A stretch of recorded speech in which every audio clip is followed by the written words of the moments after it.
Uh, in this demo, I want to illustrate a wet and wet technique with the dark space of the trees, and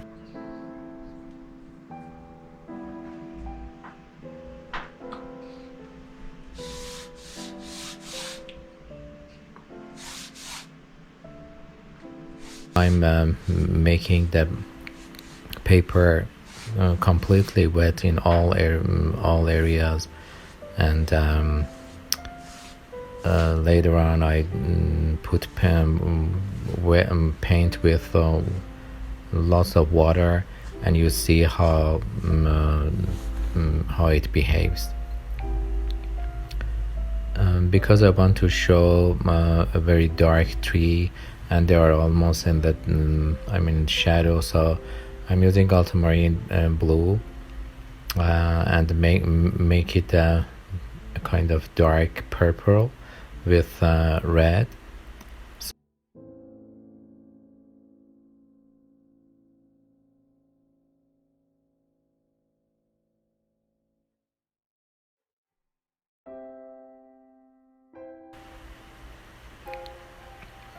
When I want to make dark paint in this painting, I mostly use ultramarine blue. If I want to make it, if I want to have a kind of cold and green, I add green to ultramarine blue, so it will be a kind of bluish green. If I want to make a warm green, I add red to green. So in this one, in this painting, I'm using both. For the background, I use bluish green, which is ultramarine and green, and for mostly in the foreground, I use the warm color. But you'll see now. You can see what's the when the paper is wet and we add paint on it. You see how it goes, and it's complete. It gives us a kind of very soft edges. So in this technique, we are not getting hard edge. If you want to get it, we have to make it dry, and the next layer we can get those hard edges.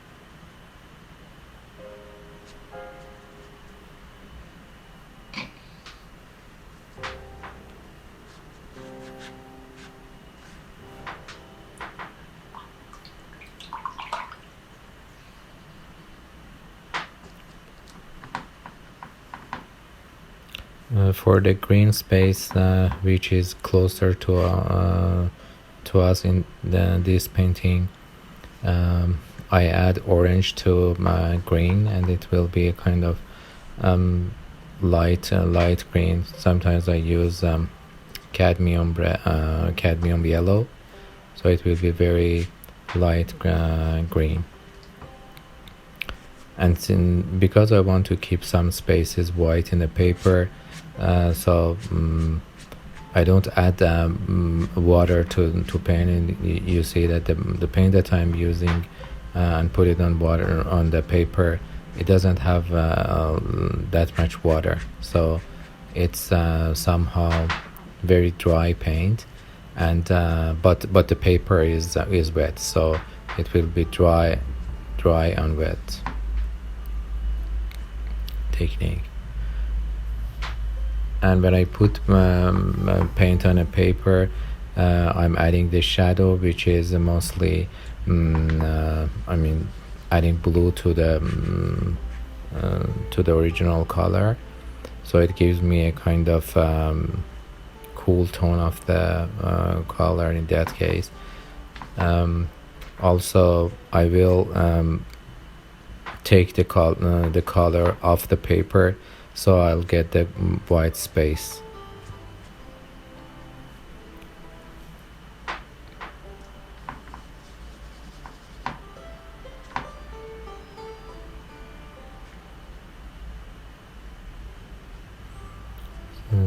Now is the time that I can take the paint off the paper and create the shape of the kind of light on the floor, on the ground. So it's that's one of the techniques that we can use to remove the color from the paper.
In this painting, because the light is almost in the center of the painting, so I want to make the left and right side, I mean the surrounding will be more dark. So in that case it gives me a kind of nice feeling of light in the center of the painting, and I mean the reflection that goes on the ground, and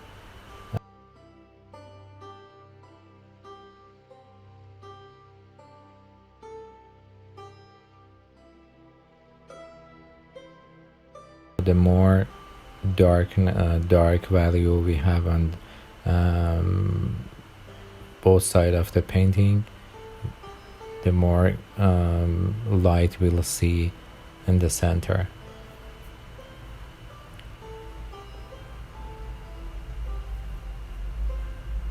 As you see, the main color that I'm using is blue, and I add blue to other colors that maybe I want to use in different places, but the dominant color in this painting is blue, and it gives me a kind of unity in terms of color study.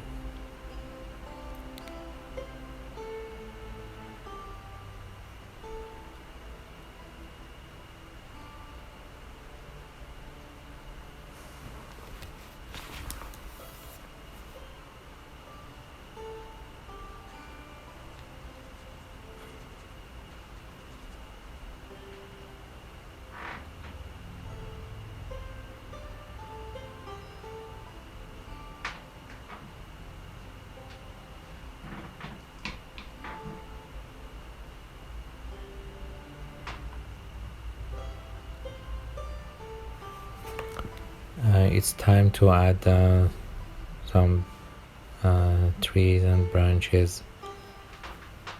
No, it's not the time.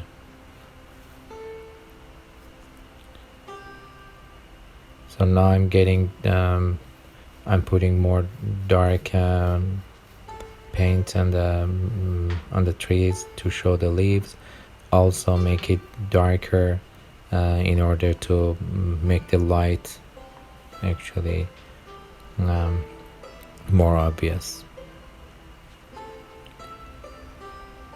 Yeah, as I told you, in order to emphasize the light and those the areas that I want to keep it white, it's better to make the surrounding darker.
So it's obvious that we have in the bottom part of the tree and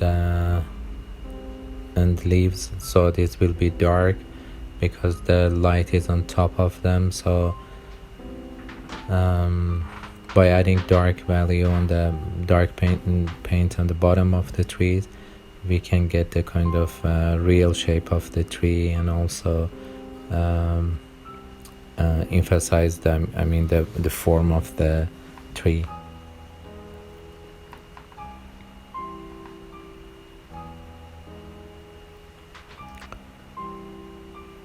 So now I'm going to show some trunks for the trees. So in this case, putting this vertical line as a tree actually gives me a better understanding of the composition in terms of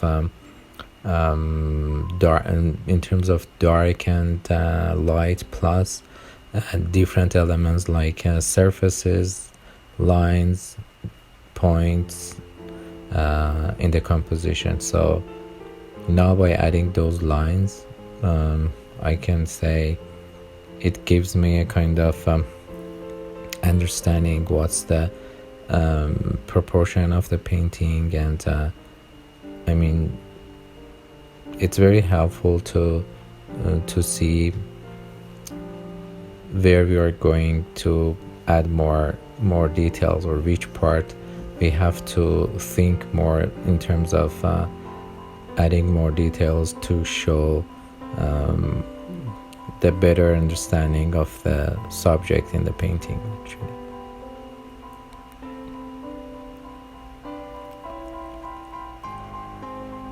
And it also gives us a kind of understanding of the feeling of the space, plus how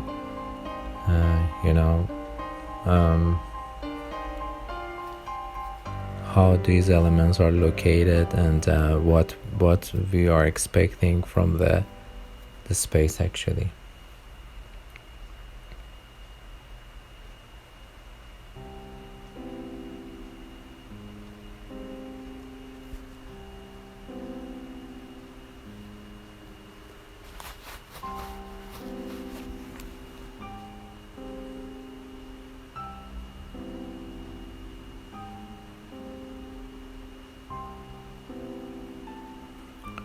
because those trees are far and are mostly in the light, so I'm using light blue.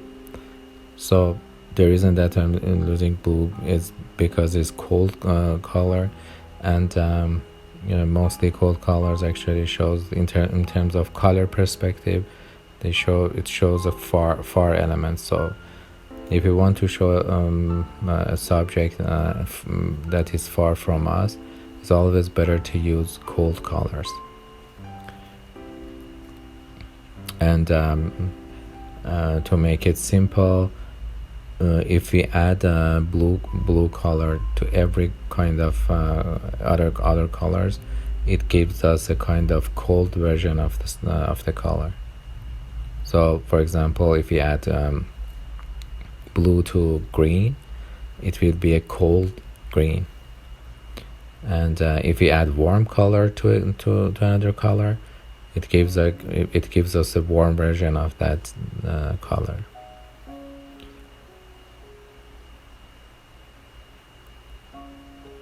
So you can see whenever I put a dark value, the light will be more obvious. So it's better to see how it works actually.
Same thing for works for the ground. Again, to show the light, the light portion of the ground is better to add dark to the other parts of the ground, so it will the light will be we can identify the light on the ground much better by adding dark values around it.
I hope you enjoyed that process of painting, mostly how to do wet and wet.